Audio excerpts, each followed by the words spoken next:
How do I overcome obstacles?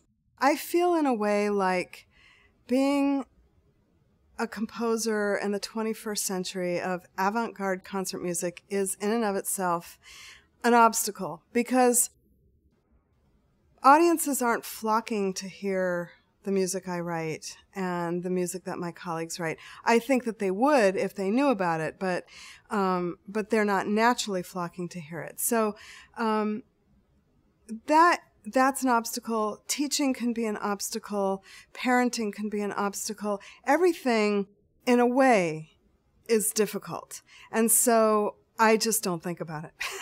I do have certain anxieties about certain things, but I have learned that if I didn't do something because I'm anxious about it, I wouldn't do anything.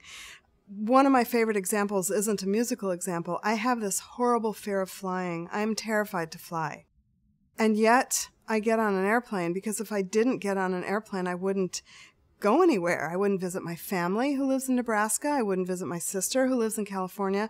I have participated in music festivals in Alaska and Germany, and I would not have been able to do that. My world would be this big if I listened to my fear of flying. So I don't want my world to be that big.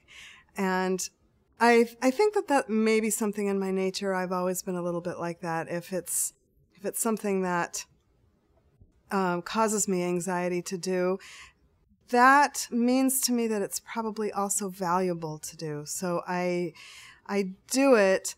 My advice would be to break the task down, or the obstacle down, in small parts and start with the first part.